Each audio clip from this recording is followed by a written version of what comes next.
Salam sejahtera. Bersekongkol jual tanah Felda.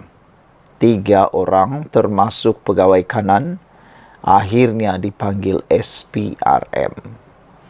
Kalau baru-baru ini kita mendengar ada tanah reserve Melayu telah dijual, kali ini ada pula dakwaan bersekongkol jual tanah Felda. 3 pegawai Lembaga Kemajuan Tanah Persekutuan Felda dipanggil SPRM susulan dakwaan sindiket penjualan tanah milik Felda di Melaka. Beberapa media sebelum ini melaporkan SPRM menahan 8 individu yang disyaki bersekongkol menerima rasuah hampir 2 juta ringgit daripada sindiket penjualan tanah terbabit. Sumber SPRM berkata 2 pegawai dipanggil pada hari Isnin dan Selasa lalu, manakala seorang lagi yang juga pegawai kanan agensi berkenan dipanggil tadi. Semalam, seorang pegawai kanan Felda dipanggil untuk dirakam percakapan dan mendapatkan beberapa dokumen bagi membantu siasatannya, katanya seperti dilapor bernama. Beliau berkata ops tanah haram masih dijalankan sejak Isnin lalu dengan pembongkaran. Beberapa agensi dan entiti lain yang bersekongkol dengan sindiket menjual tanah Felda. Namun tiada penahanan dilakukan terhadap mana-mana pegawai Felda setakat ini.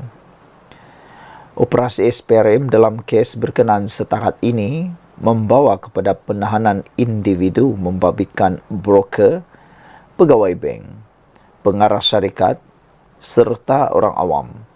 Di samping penyitaan 200 akaun bank bernilai melebihi 28 juta ringgit Malaysia termasuk akaun bank Felda yang palsu. Sementara itu, pengarah bahagian pencegahan pengubahan wang haram SPRM Datuk Muhammad Zamri Zainul Abidin ketika dihubungi mengesahkan perkara itu dan kes disiasat mengikut Seksyen 16 dalam kurungan E Akta SPRM 2009 dan Akta Pencegahan Pengubahan Wang Haram, Pencegahan Pembiayaan Keganasan dan Hasil daripada Aktiviti Haram 2001. SPRM akan bekerjasama dengan Felda bagi menyelesaikan isu ini demi kepentingan awam, katanya lagi. Saudara, itu isu yang memang mengejutkan kita. Sejak akhir-akhir ini banyak tanah-tanah yang sepatutnya menjadi milik kerajaan, menjadi milik orang Melayu, boleh-boleh pula berani dijual oleh orang-orang tertentu. Ini adalah orang-orang yang tidak bertanggung jawab. Pada pendapat anda, apa hukuman yang sesuai untuk orang-orang yang khianat seperti ini? Bayangkan tanah Rizab Melayu pun berani disakau. Apakan pula tanah-tanah biasa? Kalau benar mereka memang telah jual secara haram, memang itu satu perbuatan paling khianat sekalilah, kerana ianya melibatkan tanah yang khasnya untuk Rizab Melayu. Ada yang mencadangkan hukuman penjara dan sebat. Sebat sehingga maksimum, kata mereka. Bagaimana pula pendapat anda? Sekian dulu, ikuti terus ulasan selepas ini. Salam sejahtera. Terima kasih kerana menonton channel Nazilin Unity. Sekali lagi, Sanusi dianggap dangkal atau dangkal. Isu air, hujah Sanusi paling dangkal, kata Akmal. Timbalan Menteri Peralihan Tenaga dan Transformasi Air, Akmal Nasir, menyelar dakwaan dibuat Menteri Besar Kedah, Muhammad Sanusi Maknor, berhubung isu bekalan air di kawasan Dewan Undangan Negeri Sungai Bakap sebagai paling dangkal. Hal itu kerana, kata Akmal, Sanusi memilih memainkan isu berkenan dari sudut pandang perkauman. Kata beliau, dalam banyak-banyak perbincangan isu bekalan air, Hujah paling dangkal adalah bekalan air tak mencukupi di Sungai Bakap kerana kawasan tersebut adalah kawasan Melayu. Bukan kritik soal kompetensi, bukan langkah mitigasi yang diambil, tapi soal kaum. Dan ini yang disebut oleh Menteri Besar Kedah dalam ceramahnya di Sungai Bakap kemarin. Kalau guna logik yang sama, Merbuk, Pulau Langkawi dan banyak lagi tempat yang peratusan orang Melayunya jauh lebih tinggi berbanding di Sungai Bakap, mempunyai masalah bekalan air sekian lama pun kerana ini kawasan orang Melayu, katanya dalam hantarannya di Facebook hari ini.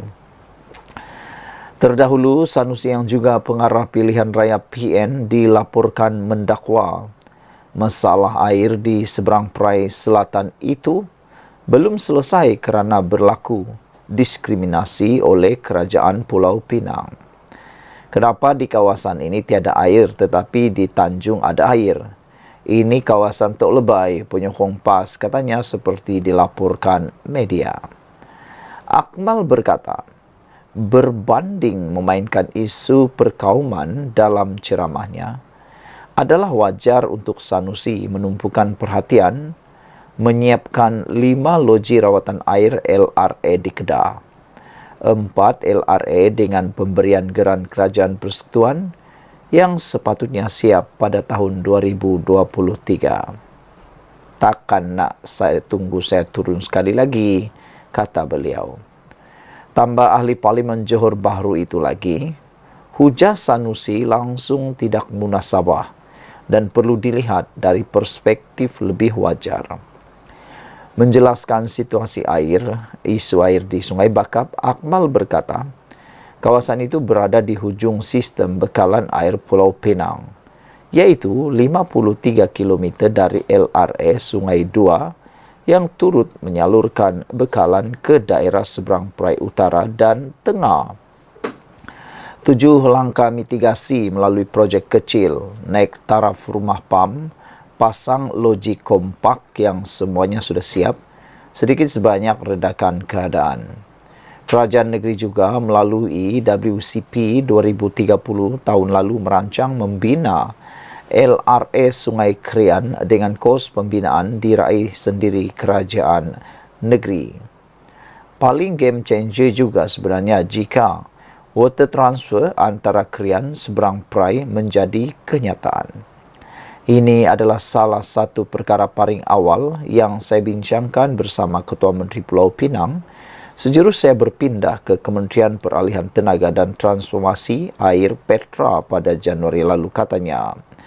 Akmal berkata hasil usaha banyak pihak dengan campur tangan Perdana Menteri Anwar Ibrahim, cadangan peralihan air berjaya dipersetujui sekaligus mengakhiri pergantungan sumber air yang jauhnya 53 km dari utara ke Sungai Bakap sejak 51 tahun. Paling bermakna apabila kita dapat merealisasikan rundingan water transfer dari Perak ke Pulau Pinang yang berjalan sekian lama. Kita pastikan langkah seterusnya berjalan lancar, katanya lagi. Sekian dulu untuk kali ini. Jangan lupa tinggalkan komen Anda. Bye. Salam sejahtera. Terima kasih karena bersama dengan saya di Nazilin Unity Channel. Ini berita terbaik yang kita terima untuk rakyat Malaysia. Kita digambarkan bahwa Amerika Syarikat telah pun memulangkan sebanyak 720 juta dana 1MDB. Kita ucapkan tahniah, syabas kepada kerajaan yang ada pada sewaktu ini yang begitu cemerlang mendapatkan semula uang dana aset 1MDB yang telah pun hilang. Saudara-saudara sekalian, disahkan Amerika Syarikat telah memulangkan sebanyak 724,4 juta ringgit Malaysia dana yang diseleweng daripada 1MDB. Kita tetap bersyukur walaupun mungkin berlaku kekurangan, mungkin bukan semua, bukan 100% diperoleh semula dana-dana 1MDB yang telah diselewengkan itu, Tapi kita tetap masih bersyukur kerana kerajaan masih komited dan masih bersemangat untuk berusaha mendapatkan semula wang yang diselewengkan itu. Dan setakat ini, kita mendapat semula 721,4 juta.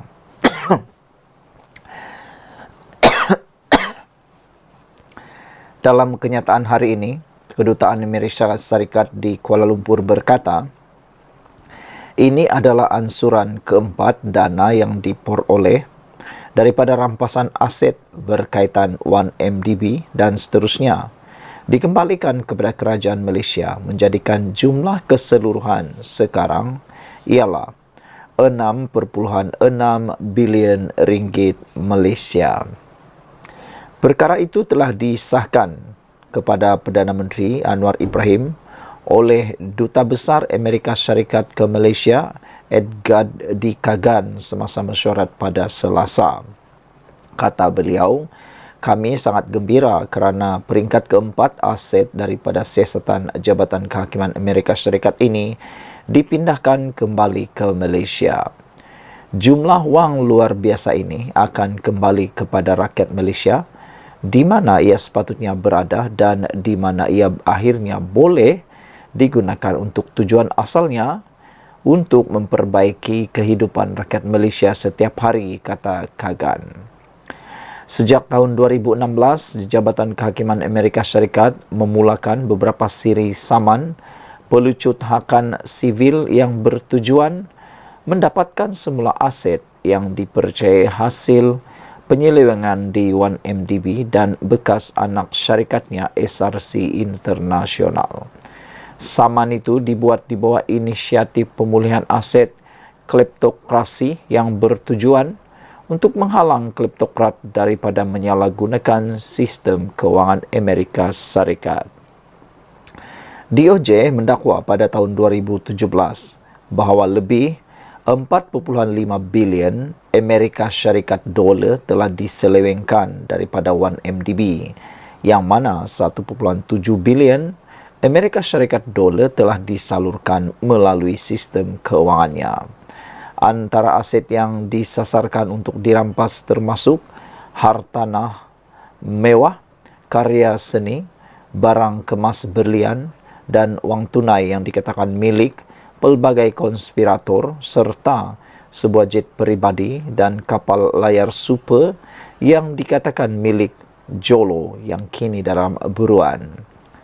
Selain Amerika Syarikat, pihak berkuasa lain seperti Singapura dan Switzerland juga telah memulangkan dana yang diperoleh daripada penyelewengan itu.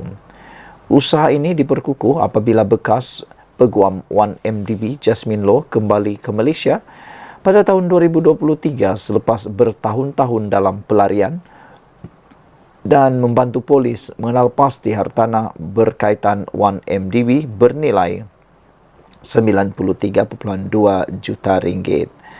Beberapa komen daripada netizen berkait isu ini adalah, kata mereka, Ping Marlene kata UMNO boleh dianggap sebagai parti yang perlu bertanggungjawab, kata Ping Marlene. Sekian dulu untuk kali ini. Jangan lupa tinggalkan komen anda, tekan butang subscribe. Kita jumpa lagi. Bye-bye.